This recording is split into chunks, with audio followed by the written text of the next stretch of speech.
నమస్తే. Congress party MLA Komatireddy Rajagopal Reddy చేసినటువంటి వ్యాఖ్యలు కావచ్చు, మరో పక్కన కొత్త ప్రభాకర్ మాట్లాడినటువంటి మాటల పట్ల ఒకసారి మాట్లాడేటువంటి ప్రయత్నం చేద్దాం. మనతో పాటు కాంగ్రెస్ పార్టీ అధికార ప్రతినిధి, వైశ్య కార్పొరేషన్ చైర్మన్ కల్వ సుజాత గారు ఉన్నారు. సో అక్క నమస్తే. నమస్తే. ముఖ్యంగా మీరు మహిళ కాబట్టి ఒక మహిళా టాపిక్నే మళ్ళీ ముందుగా ఎంచుకుందాం. సో ప్రతిపక్షంలో ఉన్నటువంటి బీఆర్ఎస్ పార్టీకి సంబంధించినటువంటి ఎమ్మెల్సీ కల్వకుంట్ల కవిత కొన్ని వ్యాఖ్యలు చేయడం జరిగింది. నేను మా అయ్య అంత మంచిదాన్ని కాదు, నేను రౌడీని అని చెప్పేసి మాట్లాడుతూ ఉంది. అంతేకాకుండా ఒక్కొక్కరి పేర్లు నేను పింక్ బుక్లో రాసుకుంటా ఉన్నా. నేను మా పార్టీ అధికారంలోకి వస్తుంది, వచ్చిన తర్వాత ఒక్కొక్కరి అంతు చూస్తా అన్నటువంటి విధంగా మాట్లాడింది. సో ఈ వ్యాఖ్యలని ఎట్లా చూస్తారు? ఫస్ట్ ఆఫ్ ఆల్ కవితమ్మ రౌడీ అని కొత్తగా తనకు తాను చెప్పుకున్నది అని అంటే వాస్తవాలు ఇన్ని రోజులకు గ్రహించుకున్నది తను. అంటే నన్ను జనాలు రౌడీ అంటారు అంటే ఆల్రెడీ లిక్కర్ కేసులో జైలుకు పోయినటువంటి మహిళ. భారతదేశంలో ఒక సంస్కారం, సంస్కృతి, మహిళలకు గౌరవం అనేది ఒకటి ఉన్నది. వ్యాపారాలు అన్నీ చేయొచ్చు, కానీ ఏ మహిళ అయితే తన పిల్లల్ని కాపాడుకోవాలి, తన కుటుంబాన్ని కాపాడుకోవాలి, మగవాళ్ళు ఈ వ్యసనం పడకుండా, ఆ బారిన పడకుండా కాపాడుకోవాలనేదే లిక్కర్. ఆ బారిన పడకుండా కాపాడాల్సింది పోయి అదే వ్యాపారం చేసినటువంటి, దాంట్లోనే స్కామ్లో ఇరికినటువంటి కవిత మరి నిజంగానే ఆమె చెప్పకనే తనంతట తను రౌడీననే చెప్పుకున్నది. దాంట్లో ఎలాంటి సందేహం లేదు. కొంతమంది మూర్ఖులు పనికిమానులతోనే నన్ను తిట్టించి వీడియోలు పెడుతున్నారు. మళ్ళా కవిత నన్ను రేంజ్ అనేది, కవితతో పోల్చుకుంటావా నువ్వు అంటే, నేను పోల్చుకోలేదమ్మా, నాకు అట్లాంటివి కూడా వద్దు తల్లి, వద్దు. నేను నా కుటుంబము, నా పార్టీ, నా ప్రభుత్వము చల్లగా ఉంటే చాలని కూరుకునేదాన్ని. ఒక్కటి కవిత గురించి మాట్లాడాలి అని అంటే ఫస్ట్ ఆఫ్ ఆల్ వాళ్ళు ముగ్గురు ఈరోజు కొట్లాడుకుంటుంది. ఒక దిక్కు హరీష్ రావు, ఒక దిక్కు కేటీఆర్, ఒక దిక్కు కవిత. వాళ్ళకి పదవులు కావాలి. రాజకీయం, ఫక్త్ రాజకీయం. ఆ రాజకీయంలో అందరు రాజకీయ నాయకులు అందరు రాజకీయం చేస్తారు, అందులో ఎలాంటి సందేహం లేదు. కానీ ఒక అడుగు ముందుకేసి వీళ్ళు ముగ్గురు కొట్లాడుకొని రాజకీయం తప్పించి ప్రజల బాగోగులు 10 ఏళ్ళు పట్టించుకొని గాలి కిడిచేసినటువంటి వీళ్ళు ఈ రోజు వచ్చి రాజకీయం మాట్లాడతారు, బీసీల గురించి, హక్కుల గురించి మాట్లాడతారు.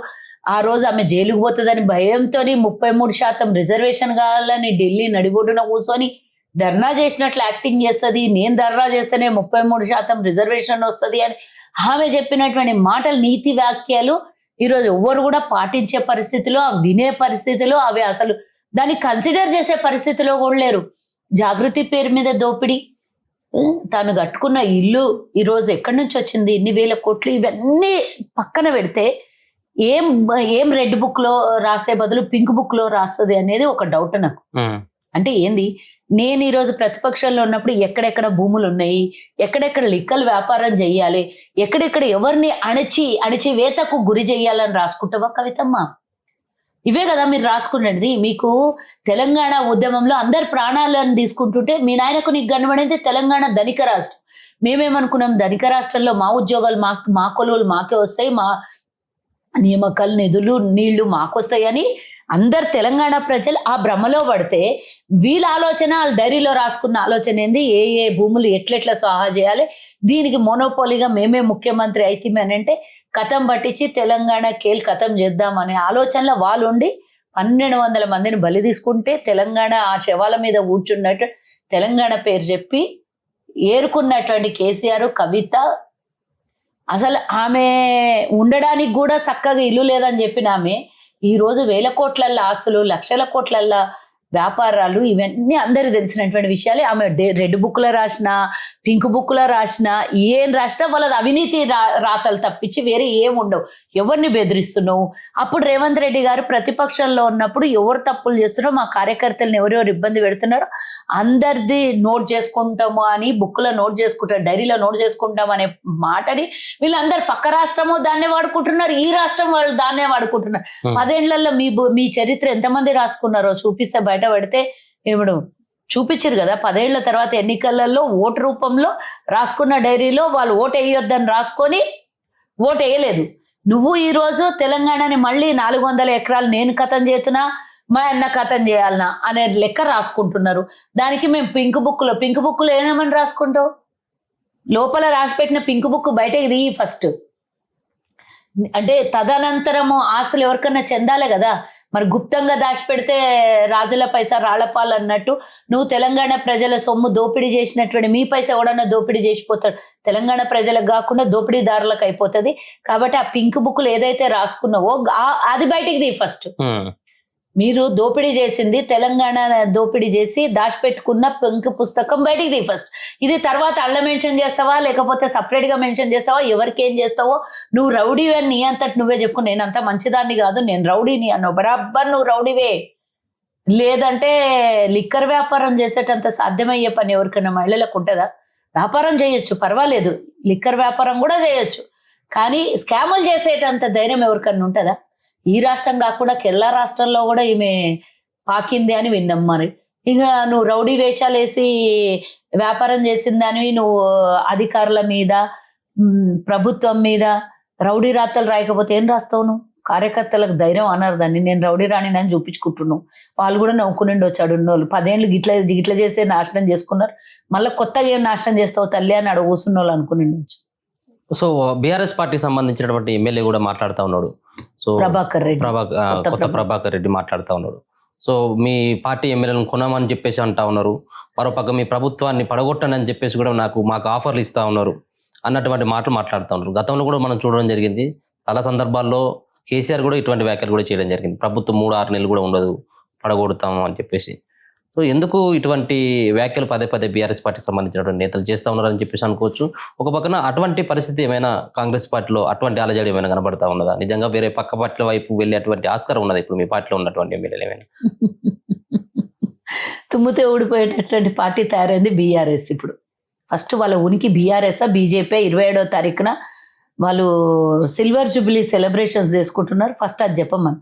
ఇది బీఆర్ఎస్ కి 25వ సంవత్సరమా, టీఆర్ఎస్ కి 25వ సంవత్సరమా ఓసారి చెప్పి, ఆ తర్వాత అంటే బొందబెట్టిన టీఆర్ఎస్ కి 25 ఏళ్ళు ముగిసినాయా, లేకపోతే 3 ఏళ్లలో ముచ్చటగా మరి ప్రభుత్వాన్ని పడేసిన బీఆర్ఎస్ ముచ్చట సెలబ్రేషన్ చేసుకుంటారు. అది ఒక మాట చెప్పి తర్వాత ఈ మాటల్లోకి వద్దాము.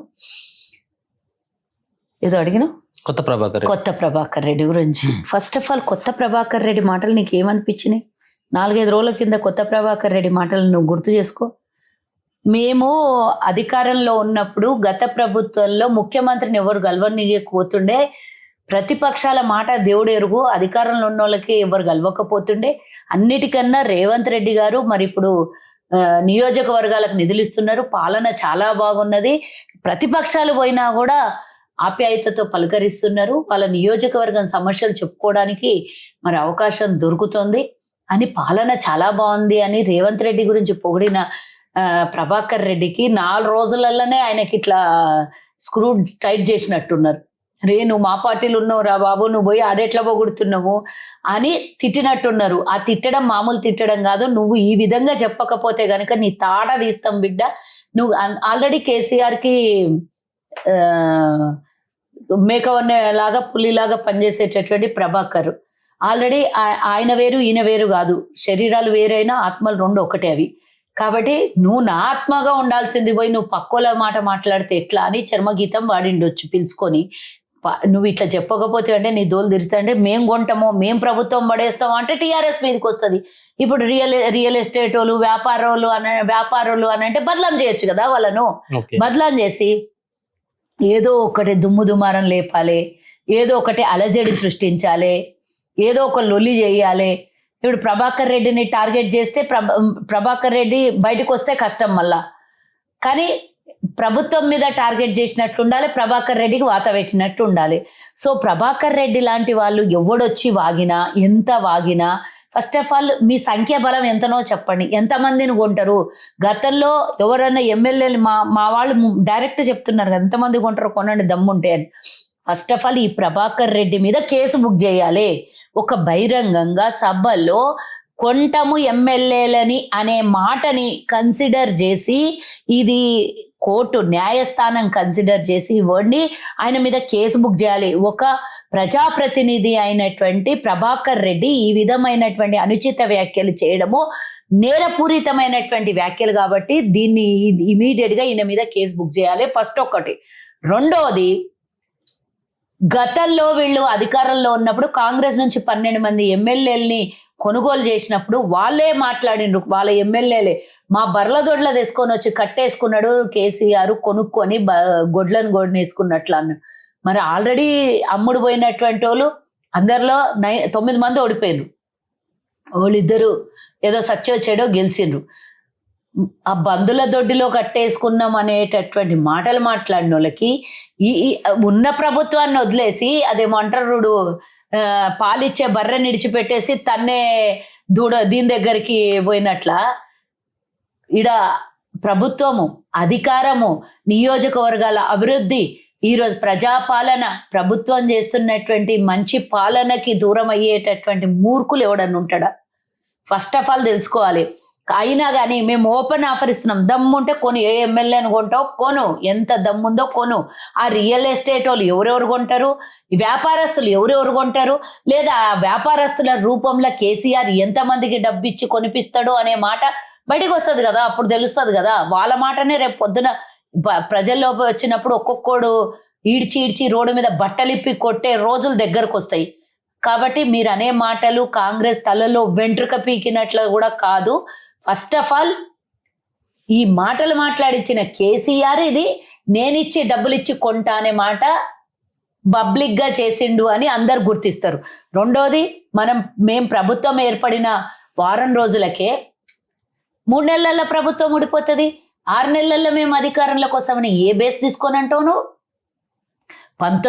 2014లో నీకు 62 సీట్లు వచ్చినాయి, మాకు ఈరోజు 65 సీట్లు వచ్చినాయి. 62 సీట్లు వచ్చినోడేమో 5 ఏళ్ళు పరిపాలన చేయొచ్చు, 65 సీట్లు వచ్చి ప్రజాబలంతో గెలిచి ప్రజల ఆశీర్వాదంతో గెలిచి 5 ఏళ్ల కోసం మాకు అధికారంలో కూర్చోబెడితే మీరు మధ్యలో వచ్చి మేము పడేస్తాము, మీరు మళ్ళా 3 నెలల ప్రభుత్వం పడిపోతుంది అని మాట్లాడితే చూస్తూ ఊరుకుంటారు. మధ్యలో కొన్ని రోజులు బంద్ అయ్యండి, మళ్ళా అలజడి సృష్టించాలి కదా. 3 నెలలకు పడిపోతుంది, 6 నెలలకు పడిపోతుంది అని అంటే ఒక 10 మంది ఎమ్మెల్యేలు గైబైపోయినారు. అడికెళ్ళి గైబైపోయినాక నోట్ల మాట బంద్ అయింది. ఇప్పుడు మళ్ళీ ఎమ్మెల్యేలు కొనుగోలు చేస్తాము అన్నారు. మళ్ళీ ఎంతమంది ఎమ్మెల్యేలు పోతామంటున్నారో ఆ భయంతో ఏం మాట్లాడుతున్నారో నాకైతే తెలియదు. కానీ ఇదంతా వాళ్ళు అభద్రత పాలయ్యి వాళ్ళ ఎమ్మెల్యేలని వాళ్ళు కాపాడుకునే భయంతో ఇవన్నీ పిచ్చి మాగుడు బాగుతున్నాడు తప్పించి వాళ్ళ లోపల ఏమంటారు ఒక సెంట్రీమోనో అదేదో ఒక వ్యాధి ఉంటుంది, దరిద్రం వ్యాధి.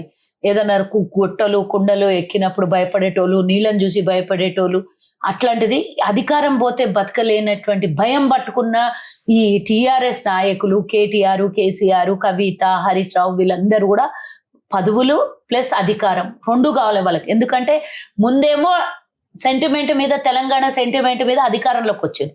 ఆ తర్వాత అధికారాన్ని కాపాడుకోవడానికి 10 ఏళ్ళు మొత్తం తెలంగాణని అమ్మేసుకున్నారు.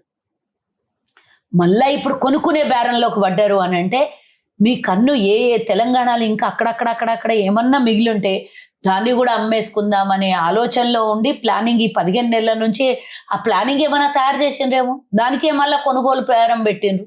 సో కౌశిక్ రెడ్డి కూడా మాట్లాడుతూ ఉన్నాడు. ఒక పక్కన గ్రూప్ ఉద్యోగాలన్నీ కూడా కాంగ్రెస్ పార్టీ అమ్ముకునేది. దాంట్లో ఉదాహరణ రాములు నాయక్ సంబంధించినటువంటి కోడలికి జాబ్ వచ్చింది, రాములు నాయక్ ప్రెస్ మీట్ పెట్టి చెప్పిండ్రు. నా మేనకోడల ఏమో చెప్పిండు కదా, నా కోడల్ని అమ్ముకునేటట్లాంటి దరిద్రం మీకు అదేమో అంటారు చూడండి, పచ్చకామరులు వచ్చినోనికి లోకమంతా పచ్చగానే కనబడుతుందని రాములు నాయక్ నిన్న సవాల్ విసిరిండ్రు. మళ్ళీ ఎగ్జామ్ పెట్టండి, మీ టిఆర్ఎస్ భవన్లోనే పెట్టండి, మొత్తం చుట్టూ బందోబస్తు పెట్టండి, అప్పుడు కూడా ఆమె అదే ర్యాంకు తెచ్చుకుంటది. మీ సొంతంగా పేపర్ తయారు చేస్తారా లేకపోతే ఇంకేనన్నా పెడతారా? ఏనన్నా పెట్టండి, చదువుకునేటోళ్ళకి ఏడ చదివినా ర్యాంకులే వస్తాయి. గత చరిత్ర ఆమె తీసి చూడవచ్చు కదా. ఫస్ట్ రాములు అంటే పాస్ అయిన వాళ్ళు ఎవరన్నా ఒకవేళ నాయకుల పిల్లలు అయితే వాళ్ళకి పేపర్ లీకేజ్ అయిపోయి పేపర్ అమ్ముకొని వాళ్ళకు కొలువులు ఇచ్చుకున్నట్టేనా? అంటే వాళ్ళ అర్హత లేదా? వాళ్ళు ఉద్యోగం సంపాదించుకొని ఎగ్జామ్లో పాస్ అయ్యే అర్హత ఉండొద్దా వాళ్ళకు? అంటే వాళ్ళు క్లెవర్ స్టూడెంట్ అవ్వొద్దా? నాయకుల పిల్లలు అయితే ఇక ఎవరు కూడా ఎగ్జామ్ రాయొద్దా? అంటే ఎగ్జామ్ రాస్తే పేపర్ లీకేజ్ అయ్యి వాళ్ళకు పోస్టులు వచ్చేసినట్టేనా? వాళ్ళు సొంతంగా కష్టపడి ఉద్యోగాలు, పోస్టులో, చదువులో చదువుకునే అర్హత లేదా వాళ్ళకి? రాముల్ నాయకర్ గారి మాటలు మీరు వినలేదా? నిన్న మాట్లాడింది ప్రెస్ మీట్ పెట్టి మరి మాట్లాడింది వాళ్ళు కదా. ఒకరే కాదు, చాలా మంది ఆరోపణలు చేస్తున్నారు కాంగ్రెస్ పార్టీ ఎవరది? ఉద్యోగాలు ఎవరు నమ్ముతున్నారని చేసిండ్రు? చెప్పేసి. ఎవడు? ఇన్స్టిట్యూట్ వాళ్ళు చాలా మంది ఇన్స్టిట్యూట్ వాళ్ళు వాళ్ళకి చెప్పిన చేసేదే. స్టూడెంట్స్ మాట్లాడుతూ ఉన్నారు. స్టూడెంట్స్ ఎవరు మాట్లాడతారు? ఎగ్జామ్స్ రాసినటువంటి వాళ్ళు కూడా రాసినటువంటి వాళ్ళు ఎందుకు మాట్లాడతారు? ఇప్పుడు ఎగ్జామ్ రాసిన వాళ్ళు పాస్ అయ్యే కెపాసిటీ ఉన్నోడు పాస్ అయ్యి చూపిస్తాడు, చేత కాకపోతే ఫెయిల్ అయినోడు గసుని మాటలే మాట్లాడతాడు. ఇప్పుడు 2000 ఉద్యోగాలు ఉన్నాయి అనుకో, 20,000 మంది రాస్తే 2,000 ఉద్యోగాలు ఏమో అమ్ముకుంటాము, 18,000 మందికి ఫెయిల్ అయినరు అని అంటే వాళ్ళు ఎలిజిబుల్ కాలేదు అని అంటే ఉద్యోగాలు అమ్ముకున్నట్ట. అంటే చేత కాకపోతే సీతారామ, ఆడనికి రాకపోతే గజ్జలు పాతగా ఉన్నాయి అన్నట్ల మనకు చేతగాని పని ఇంకొకడు సంపాదించుకుంటే దాన్ని మనం చేతగాని తనంగా మన అసమర్థతని ఇంకొకళ్ళ మీద రుద్ది బట్టగాల్చి మీ దేశుడేనే. మీ హయాంలో పేపర్ లీకేజీలు, పోస్ట్ పోన్లు, అసలు ఎగ్జామే గ్రూప్ ఎగ్జామ్సే పెట్టనటువంటి మీరు, అట్లాంటిది ఈరోజు మేము ఉద్యోగాల నియామకాలు, డిఎస్సి ఉద్యోగాలు వేసుడు, మేము ఈరోజు గ్రూప్ 1 ఎగ్జామ్స్ కండక్ట్ చేసుడు, ఇవన్నీ మేము చేస్తుంటే అది చూసి భరించలేక ఇన్స్టిట్యూషన్ వాళ్ళు మాట్లాడుతున్నారు. బరాబర్ వాళ్ళు అదే మాట్లాడతారు. ఎందుకంటే ఇట్లా మళ్ళీ ఏమన్నా ప్రాబ్లం క్రియేట్ చేస్తేనే కదా వాళ్ళకి ఇన్స్టిట్యూషన్కి డబ్బులు వచ్చేది. పిల్లలు ఎక్కడైనా సావుకోక, వాళ్ళ తల్లిదండ్రి ఎక్కడైనా సావుకోక, వాళ్ళ మీద పెట్టే ఖర్చులు భరించలేక తల్లిదండ్రి పడేటటువంటి ఎక్కడెక్కడనో వడ్డీలకు తెచ్చుకొని పిల్లల్ని పోషించుకునే భారం కూడా కష్టమై పిల్లల చదువులకు పెట్టే డబ్బు ఎంతనన్నా నష్టపోక వీళ్ళకు కోచింగ్ సెంటర్లకు మాత్రం పొయ్యాలే, చదవాలి. ఒక్కసారి ఎగ్జామ్ పోస్ట్పోన్ అయితే మళ్ళీ ఒకసారి ఛాన్స్ వాళ్ళకి, ఒకసారి ఎగ్జామ్ క్యాన్సిల్ అయితే మళ్ళీ ఒకసారి ఛాన్స్, ఇదే కదా. కానీ పిల్లలు బాగుపడొద్దు, పిల్లలకు ఉద్యోగాలు రావద్దు, ఆ ప్రభుత్వం ఏం చేసిందో మేము అదే చేయాలి, అదే కదా ఇన్స్టిట్యూషన్ వాళ్ళు మాట్లాడేది. రియల్ ఇన్స్టిట్యూషన్ వాళ్ళు ఎవరు బయటకు వచ్చి మాట్లాడతలేరు, దొంగ పనులు చేసేటోళ్ళు ఇవన్నీ మాట్లాడతారు. సో ఒక పక్కన ప్రభుత్వం పైన ప్రతిపక్షాలు దాడి చేయడం, మాటలు దాడి చేయడం సర్వసాధారణంగా చూస్తూనే ఉంటాం. కానీ ప్రభుత్వంలో ఉంటూ మీ ప్రభుత్వంలో ఉన్నటువంటి ఎమ్మెల్యేలు సైతం కూడా ఎదురు దాడికి దిగుతున్నటువంటి సందర్భం ఎదురుదాడి ఏం లేదు. మంత్రి పదవులు ఇస్తారా ఇవ్వరని చెప్పేసి ప్రత్యక్షంగా హెచ్చరిస్తా ఉన్నారు. పార్టీ మాది వాక్ స్వాతంత్రం ఉన్న పార్టీ, స్వేచ్ఛ ఉన్న పార్టీ, తనకు కావాల్సిన పది తను అడిగిండు. ఏమున్నా తప్పేమున్నా దాంట్లో? ఆయన మాటలలో నేను తప్పేమి మాట్లాడట్లేదు, పెద్ద ఆయన్ని గౌరవించాలి. అట్ ద సేమ్ టైం ఇవ్వమంటున్నారా? ఇవ్వచ్చు అని అంటా ఉన్నారా మీరు? ఇవ్వచ్చా అనట్లేదు, తనకు కావాల్సింది తను అడిగిండు, వ్యతిరేకించలేదు కదా. తను ఏం మాట్లాడాలో అది మాట్లాడుకున్నాడు. దాంట్లో నేనేమి పార్టీ నాయకురాలుగా నేను ఈయన తప్పు ఆయనది ఒప్పు అనను, జానారెడ్డి గారు తప్పు లేకపోతే రాజగోపాల్ రెడ్డిది ఒప్పు అని నేను అనను. ఇద్దరు రైట్ అంటారా? మరి ధృతరాష్ట్రుడు అని చెప్పేసారు మీ పార్టీకి సంబంధించిన సీనియర్ నేతని ధృతరాష్ట్రుడు అంటే కళ్ళు లేనటువంటి వ్యక్తిగా ఒక పోల్చినటువంటి పరిస్థితి కనబడుతుంది. ఒక్క నిమిషం, ఆయనకు పదవి కావాలంటే ఆయన మాట్లాడిండొచ్చు. ఆయన గతంలో మాట్లాడిన మాటలు కూడా మనం చూసినాం కదా. ఆవేశం ఎక్కువగా తీసుకొని మాట్లాడతారు. మాట్లాడినప్పుడు వారికి పదవి కావాలన్నప్పుడు మాట్లాడుకునిండొచ్చు. మాటల లోపల దాంట్లో ఏమన్నదని మాట్లాడినంత మాత్రాన అందరూ ఎవరి మీద అంటే వాళ్ళ మీద దాడి చేసిన అందరూ అనే మాట వస్తుందా? వాళ్ళకి అవసరం ఉన్నది పదవి కాబట్టి వాళ్ళు అడుక్కున్నారు. కాంపిటీషన్ ఉన్నప్పుడు డెఫినెట్ గా ఒక్కడే విన్ అవుతాడు. ఇప్పుడు ఇదే ఉందా ఉదయపూర్ డిక్లరేషన్ లో? ఇదే ఉందా? ఒక కుటుంబం నుంచి ఇద్దరికి ఇవ్వాలన్నటువంటి రూల్స్ ఉందా మీకు సంబంధించినటువంటి ఆ డిక్లరేషన్ లో? ఎవరి ఎలక్షన్లు వాళ్ళే. ఎవరు ఆయన ఫస్ట్ నుంచే ఉదయపూర్ డిక్లరేషన్ కన్నా ముందే అన్నదమ్ముళ్ళు ఇద్దరు కాంగ్రెస్ నాయకులే. కొత్తగా వచ్చిన వాళ్ళకి ఇయ్యలేదు కాదు కదా, కొత్తగా వచ్చిన వాళ్ళకి ఎవరికి ఇయ్యలేదు. బీజేపీ నుంచి వచ్చింది కదా ఆయన. బీజేపీ నుంచి రాలేదమ్మా, కాంగ్రెస్ లో నుంచి బీజేపీలోకి ఒక 6 నెలల వయసు వచ్చింది. పోయినట్టే కదా. ఆయన రాజకీయ జీవితం మొదలైందే కాంగ్రెస్ నుంచి. అట్లా ఆయన చేస్తే తప్పేం కాదంటారు. నేను తప్పు అనలేదు. ఆ రోజు నేను ఖండించిన దాంట్లో నంబర్ 1 నేనే ఉన్నా. నేను తప్పు అనలేదు. ఎంతో మంది పోయినరు, వచ్చాను. మా పార్టీలోకి వెళ్ళి అవతల పార్టీకి పోయినారు, అవతల పార్టీకి వెళ్ళి మా పార్టీకి వచ్చారు. అధికారం చూసి వచ్చిన వాళ్ళు ఉన్నారు, కష్టాలలో నుంచి మళ్ళీ మా పార్టీ కావాలని వచ్చిన వాళ్ళు ఉన్నారు. అట్లా రకరకాలుగా పోయిన వాళ్ళు వచ్చిన వాళ్ళ గురించి నేను డిస్కషన్ చేయదలుచుకోలేదు. ఇప్పుడు అట్లా అంటే ఇప్పుడు పక్కల బీజేపీ పార్టీ వాళ్ళు దేశం కోసం స్వతంత్రం ఏమంటారు అది హిందూ ధర్మం పాటించేటోళ్ళు మరి ఈయనకి ఈటల రాజేందర్కి ఎందుకు టికెట్లు ఇచ్చారు? 2 సార్లు ఎమ్మెల్యే టికెట్ ఇచ్చారు. ఓడిపోతే ఎంపీ టికెట్ ఎందుకు ఇచ్చారు? ఎంతమందికి ఇచ్చారు వాళ్ళు నాకు చెప్పండి. అట్లా ఏ పార్టీలోకి వెళ్ళిపోయింది? వాళ్ళ డిక్లరేషన్ అది లేదు కదా. డిక్లరేషన్ కాదు, వాళ్ళు అంటారు కదా, ఎప్పటికీ చెప్తారు కదా, కాంగ్రెస్ అంటే కాన్ పార్టీ అంటారు. ఇంకోటి టీఆర్ఎస్ వాళ్ళు అంటే వాళ్ళకి అసలు సంబంధమే లేదు అంటారు. కాన్ పార్టీలోకి వెళ్ళి వచ్చిన డీకేఆర్ నాకు టికెట్ ఎట్లా ఇచ్చాను మళ్ళీ? మరి చెప్పాలి మీరు వాళ్ళకి తగ్గట్టు వాళ్ళు మాట్లాడిన మాటలకు వాళ్ళకు కూడా మీరు answer టికెట్ చెప్పాలి ఇవ్వడం కదా. తప్పేం కాదు, కానీ అదే కుటుంబం నుంచి ఆల్రెడీ రాజగోపాల్ రెడ్డి వెంకటరెడ్డి గతంలో ఉన్నారు. వాళ్ళిద్దరు ఒకళ్ళు వెంకటరెడ్డి ఎంపీ ఉన్నారు. ఒకళ్ళు మంత్రి చేసిన వాళ్ళు ఉన్నారు. ఉమ్. గతంలో వాళ్ళు ఒకళ్ళు ఎంపీ ఒకళ్ళు మంత్రి చేసిన వాళ్ళు ఉన్నారు. అప్పుడు కూడా రాజగోపాల్ రెడ్డి ఎంపీగా ఉన్నప్పుడు వెంకటరెడ్డి గారు మంత్రిగా ఉండే మనకు, అది గుర్తు చేసుకోండి. మరి ఇప్పుడు వాళ్ళేం కొత్తగా- జానారెడ్డి కుటుంబంలో ఇద్దరికి ఉన్నది. ఇప్పుడు అట్లా అంటే జానారెడ్డి పార్టీ నేను సీనియర్ కాదనలేదు కదా, ఇప్పుడు నువ్వు అడుగుతున్నావు దానికి. జానారెడ్డి పెద్ద అట్లా అంటే జానారెడ్డి అదే సీనియర్ ఉమ్మడి కాబట్టి జిల్లాలో జానారెడ్డి కూడా ఇవ్వచ్చు. ఇప్పుడు మీరు కాంగ్రెస్ పార్టీ ఇవ్వచ్చా సీనియర్ కాబట్టి? ఆయన పోటీ చేయలేదు కదా ఇప్పుడు. పోటీ చేయకపోయినా ఏమన్నా నామినేటెడ్ పోస్ట్ ఏమన్నా ఉంటే ఎమ్మెల్సీ లేకపోతే ఇంకేమన్నా ఇచ్చి మంత్రి పదవి ఆయనకు అవసరం తీసుకుంటారా? వస్తే ఇవ్వాలనుకుంటే ఇస్తుందేమో అధిష్టానము. అంటే కేవలం రెడ్డి సామాజిక వర్గం నుంచి అయితే మాత్రం కనబడతా అంటే ఉన్నారు ఇప్పుడు కానీ ఇది వేరే అడిగింది కాబట్టి సంబంధించిన రెడ్డి సామాజిక వర్గం. లేదు అంటే లేదు వేరే సామాజిక లేదు, వర్గం నుంచి లేదు, ఎందుకు లేదు. పరిగణలోకి తీసుకోవట్లేదు? వాళ్ళు ఫస్ట్ నుంచే ఉన్న వాళ్ళు ఉన్నారు. కొత్తగా రెడ్డిలుగా పుట్టి కొత్తగా వచ్చి పార్టీలో జాయిన్ అయ్యి కొత్తగా పదవులు తీసుకున్న వాళ్ళు కాదు. ఆల్రెడీ ఇద్దరు ఉన్నారు కదా ఆడ ఉత్తమ్ కుమార్ మంత్రులు. రెడ్డి ఏడు సార్లు ఎమ్మెల్యే గాను, వాళ్ళ సతీమణి ఈసారి 2 సార్లు, ఇది 2వ సారి ఎమ్మెల్యేగా, ఒకసారి మొత్తం 3 సార్లు కంటెస్ట్ చేసింది తను. ఒకసారి ఓడిపోయింది, 2 సార్లు ఎమ్మెల్యేగా ఉన్నది. కోమటిరెడ్డి రాజగోపాల్ రెడ్డి వీళ్ళిద్దరు ఎప్పటి నుంచో 20 ఏళ్ల నుంచి కాంగ్రెస్, 25 ఏళ్ళు 30 ఏళ్ల నుంచి కాంగ్రెస్ లో ఉన్న వాళ్ళు ఉన్నారు. రాజకీయం నేర్చుకొని రాజకీయాల్లోకి వచ్చిన వాళ్ళు ఉన్నారు. కానీ రెడ్డి సామాజిక వర్గమా రాజకీయం ఎవరు చేయాలనుకుంటే ఎవరికైనా కాంగ్రెస్ పార్టీ ఇస్తారు. నువ్వు రెడ్డి సామాజిక వర్గం అంటావు, మా పిసిసి అధ్యక్షుడు ఏ సామాజిక వర్గం? అక్కడ వరకు పుష్పం అవుతుంది. ఏఐసిసి పదవులకు వచ్చేసరికి ఉన్నతమైన పదవి కాంగ్రెస్ పార్టీలో ఏఐసిసి అధ్యక్షులు. ఏ కులము మీ మంత్రివర్గంలో చూసుకున్నట్టయితే ఇప్పుడు అగ్రకులాలకు సంబంధించిన ఆధిపత్యం ఉంటుంది కదా. ఎవరెవరు లేరు. ఉన్నది బీసీలు ఇద్దరు ఉన్నారు. అవును, మరి గెలిచిన వాళ్ళ దాంట్లోకెళ్ళి ఇస్తారు కదా. ఇప్పుడు ఆల్రెడీ శ్రీహరికి ఇస్తున్నారు కదా ఇంకో బీసీ నాయకుడికి. మళ్ళీ ఇప్పుడు రెడ్డి కూడా ఉన్నాడు కదా ఇప్పుడు ఇచ్చే దాంట్లో, మీ దాంట్లో పి సుదర్శన్ రెడ్డి అయితే ఏమైంది? నేనేమంటున్నా, అదే అంటున్నా, ఉన్నాడా లేదా అనేది కాదు. గెలిచిన వాళ్ళు కూడా వాళ్ళు చాలా మంది ఉన్నారు కదా. చాలా మంది నుంచి కూడా కన్సిడర్ చేయాల్సి వస్తుంది కదా. ఇప్పుడు రెడ్డి అని చూడొద్దు కదా. అక్కడ ఆ నియోజకవర్గంలో గెలిచిన ఎమ్మెల్యేలు అక్కడి నుంచి ఆ జిల్లాలకు ప్రాతినిధ్యం వహించే మంత్రి కూడా కావాల్సి వస్తుంది కదా. ఇప్పుడు కల్వ సుజాత గారికి ఆ వ్యక్తిగతమైనటువంటి అభిప్రాయం రాజగోపాల్ రెడ్డికి ఇవ్వమని, అంతే కదా? నేను అనలేదు అట్లా, ఆ మాట మాట్లాడొద్దు నువ్వు అట్లా. నేను రాజగోపాల్ రెడ్డి వాళ్ళ ఫైట్ వాళ్ళు చేసుకుంటున్నారు. అధిష్టానం ఆలోచన మీ వ్యక్తిగత అభిప్రాయం నేను అంటున్నాను. వ్యక్తిగత పార్టీ నా అభిప్రాయం సొంత కాదు. అభిప్రాయం ఏముంటది పార్టీలో? అంటే ఇప్పుడు ఆయన నా అన్నటువంటి సొంత వ్యాఖ్యలు అభిప్రాయం సమర్థిస్తున్నారు నా కాబట్టి సొంత అభిప్రాయం నేనేమన్నా ముఖ్యమంత్రి లేదు, లేదు. నా అభిప్రాయం ఉండడానికి నేనేమన్నా సిఎల్పి లీడర్ మీరు కూడా పార్టీ సీనియర్ నేతనే కదా. అధ్యక్షురాలనా? మీరు పార్టీ సీనియర్ నేతనే కదా. నేను నా అభిప్రాయం నీ ముంగలు ఎందుకు చెప్తాను? నేను మీ వ్యక్తిగత అభిప్రాయం అడిగా నేను, మీ పార్టీ అభిప్రాయం. పార్టీ అభిప్రాయం నా అభిప్రాయం ఉంటది. రాజగోపాల్ రెడ్డి చుట్టం కాదు నాకు, ఇంకొకళ్ళు నాకు చుట్టం కాదు, జానారెడ్డి మా అంకుల్ కాదు, మా లీడర్లు వాళ్ళందరూ. మేము అన్న హక్కులను పిలుచుకునే వరుసలు పెట్టి పిలుచుకునేటటువంటి నాయకులు వాళ్ళందరూ. అందరినీ గౌరవిస్తాం. అధిష్టానం ఏం డిసైడ్ చేస్తే దాన్ని గౌరవిస్తాం మేము. ఓకే, మీ పార్టీలో అసలు ఎమ్మెల్యేలు సోషల్ మీడియాని సరిగ్గా వాడుకోవట్లేదు. నిన్న మాట్లాడినటువంటి సిఎల్పి మీటింగ్ లో మాట్లాడుతూ రేవంత్ రెడ్డి గట్టిగానే మాట్లాడిండు. ఎందుకంటే ఎందుకు మీరు ప్రతిపక్షంలో ఉన్నప్పుడు కూడా కొంత వీక్ గానే ఉన్నారు సోషల్ మీడియా పరంగా. సో అధికారంలోకి వచ్చిన తర్వాత కూడా ఎందుకు సోషల్ మీడియాని 1000 రూపాయలు ఇచ్చేసి అంత పెద్ద సిస్టమ్ నడిపేయడానికి మాకు అంత డబ్బులు లేవు అంటున్నా నేను. టిఆర్ఎస్ కున్న దుబాయ్ లో ఒక వ్యవస్థనే నడిపించేటంత అంత పెద్ద వ్యవస్థ మా దగ్గర లేదు. అంత పెద్ద పెట్టుబడులు పెట్టడానికి మా దగ్గర అంత ఆర్థిక స్తోమత లేదు కాంగ్రెస్ పార్టీలో.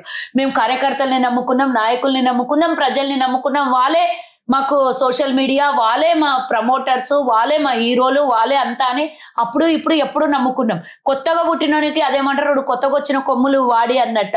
వాళ్ళు కొత్తగా వస్తారు, 10 ఏళ్ళు ఉంటారు, మళ్ళీ పిక్కపోతారు. మాకు అది అట్లా కాదు కదా. సావులేని పార్టీ మా కాంగ్రెస్ పార్టీ. మా కార్యకర్తలే బలం, మా పార్టీ జెండానే బలం, మా గుర్తే బలం. మాకు కష్టాల్లో ఉన్నప్పుడు కాంగ్రెస్ అందరికి జ్ఞాపకం వస్తుంది, అదే మా బలము. ప్రతిపక్షంలో ఉన్నప్పుడు సోషల్ మీడియాలో వచ్చేటువంటి వార్తలను సమర్థించినటువంటి కాంగ్రెస్ పార్టీ నేను సమర్థించలేదు, వ్యతిరేకించలేదు. మీరు ఒక్కరు కాదు కావచ్చు, ఇప్పుడు ఉన్నటువంటి ముఖ్యమంత్రి సమర్థించిండు. గతంలో మీరు ప్రతిపక్షంలో ఉన్నప్పుడు ఆ వ్యాఖ్యను సమర్థించిండు, ప్రజలు మాట్లాడేటువంటి దాన్ని స్వీకరించిండు, జనాలు కూడా అదే విధంగా. కానీ ప్రజలు మాట్లాడాలి, మేము ఎక్కడైనా తప్పు చేస్తే దాన్ని మేము సరిదిద్దుకోవడానికి మేము రెడీగా ఉన్నాం. ప్రజలు కాంగ్రెస్ పార్టీని చీదరించుకుంటున్నటువంటి వీడియోలు వస్తే అది కావాలని చెప్పేసి దుష్ప్రచారం చేస్తా ఉన్నారు అని చెప్పేసి ఎవరన్నారు? కాంగ్రెస్ పార్టీ అంటుంది. ఇప్పుడు వచ్చేటువంటి వీడియోలో వెనకాల ఇంకెవరు ఉన్నారు? ఎవరినైతే అరెస్ట్ చేసి తీసుకొని పోయినరో చూసావు కదా. అట్లాంటి వ్యతిరేకంగా ఇప్పుడు ఆ రోజు స్వచ్ఛందంగా ప్రజలు మాట్లాడింది. ఈ రోజు కొంతమందిని పేడ్ ఆర్టిస్టులను పెట్టి మాట్లాడిస్తున్నారు. దానికి దీనికి తేడా లేదా? ప్రజలు మాట్లాడడానికి, పేడ్ ఆర్టిస్టులు మాట్లాడడానికి. ఈరోజు పోదాం నడు, నేను గ్రౌండ్ లెవెల్లో తీసుకొని పోతా. ఈరోజు కాంగ్రెస్ పార్టీ ఇచ్చిన 15 నెలల్లో ఇచ్చిన హామీలు ఎన్ని నెరవేర్చింది, పరిస్థితి ఎట్లా ఉంటే ఎడికి తీసుకొని వచ్చింది, ఏమైండే తెలంగాణ, ఏముండే తెలంగాణ, ఏం చేసి ఇచ్చిండు కేసీఆర్ మన చేతికి అని అందరిని అడుగుదాం పద. ఈరోజు 6 ఏళ్ల పిల్లగానికి అడిగితే కూడా కేసీఆర్ ఏం చేసిండో అడుగుతాడు.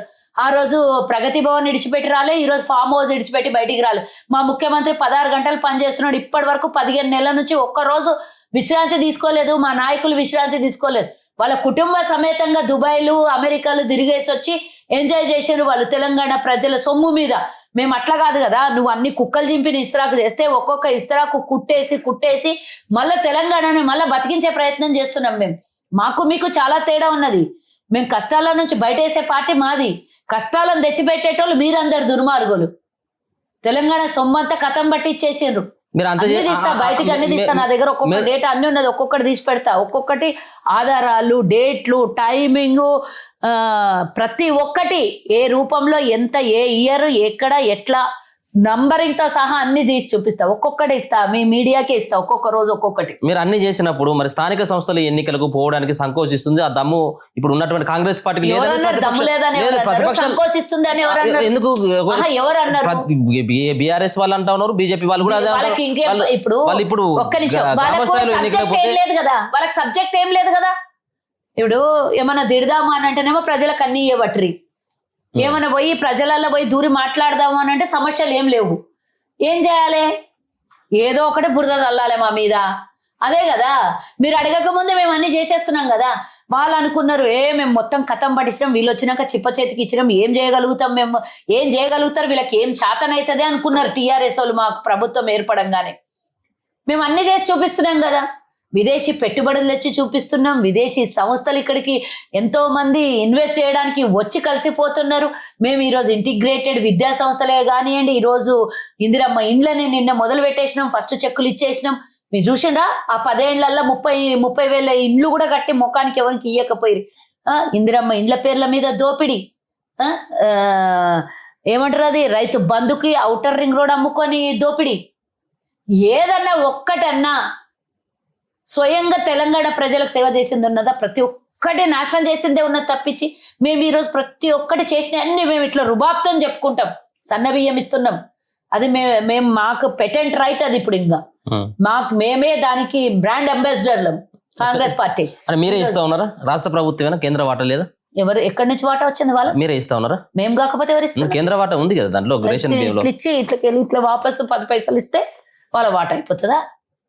పక్కన ఉత్తరప్రదేశ్ ఉన్నది, పోయి నీ మీడియా తీసుకొని పోయి అడిగిరాపో. రూపాయి ఇస్తే 8 రూపాయలు ఎందుకు, 800 ఎందుకు వాపస్ ఇస్తారు వాళ్ళకి?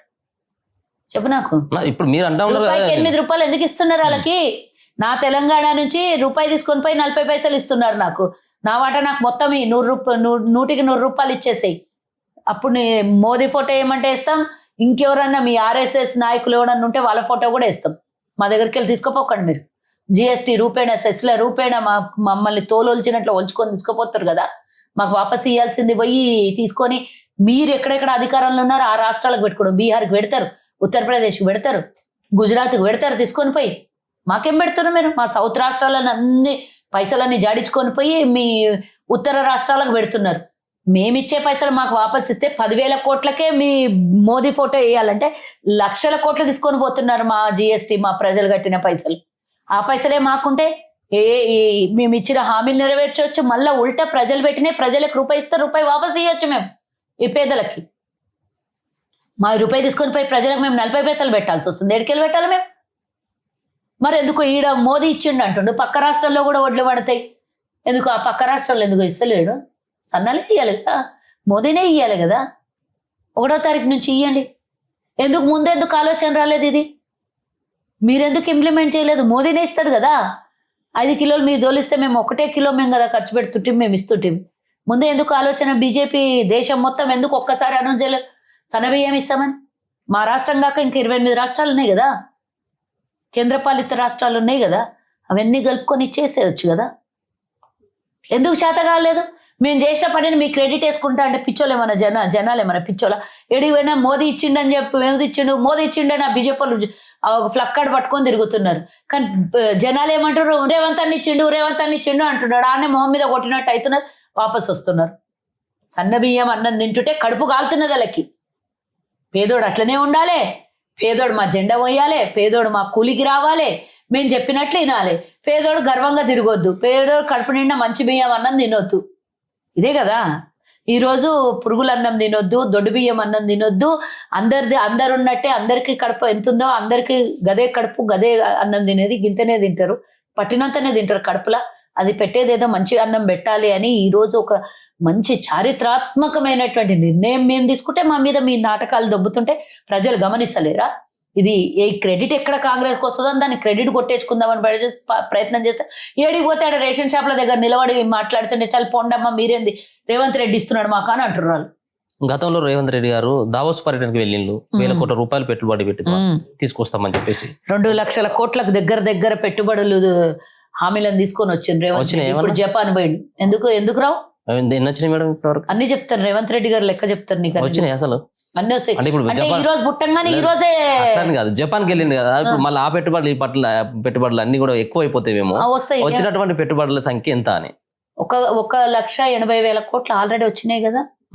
హామీలు ఒక్కొక్కటి అది చేస్తామంటేనే కార్ల కంపెనీ వస్తుంది అంటేనే కింద మీద అవుతున్నారు, విదేశీ పెట్టుబడులు వస్తాయంటే కింద మీద అవుతున్నారు, మస్తు వస్తాయి వివిధ రూపాలల్లో. ఆల్రెడీ పెట్టుబడులు అగ్రిమెంట్లు అయినాయి అంటే ఏదో ఒక రోజు దానికి రూపం అవుతుంది. ఇక్కడ వాళ్ళు చేసింది 10 ఏళ్లలో ఏమీ చేయలేదని అది అడగరు.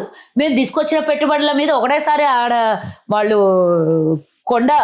కరెక్ట్గా ఆడ కొండ రెడీ పెట్టిండ్రు, ఆ కొండని తొలుచుకొని వచ్చి తెలంగాణలో ఆ నోట్ల కట్టల కొండలు తీసుకొని వచ్చి ఒకటేసారి పెట్టేస్తారు. దానికి లెక్క పత్రము, దాని ఇన్వెస్ట్మెంట్ టైమింగ్ ఏముండదు అనమాట. ఉంటాయి కదా, ఇప్పుడు ఇన్ని కంపెనీలు వచ్చినాయి అన్నటువంటి ఒక లెక్క ఆల్రెడీ డీటెయిల్స్ ఉన్నాయి కదా. డీటెయిల్స్ కోసం సపరేట్ వీడియో తీసుకుందామంటే తీసుకుందాం మళ్ళీ. Okay, thank you so much.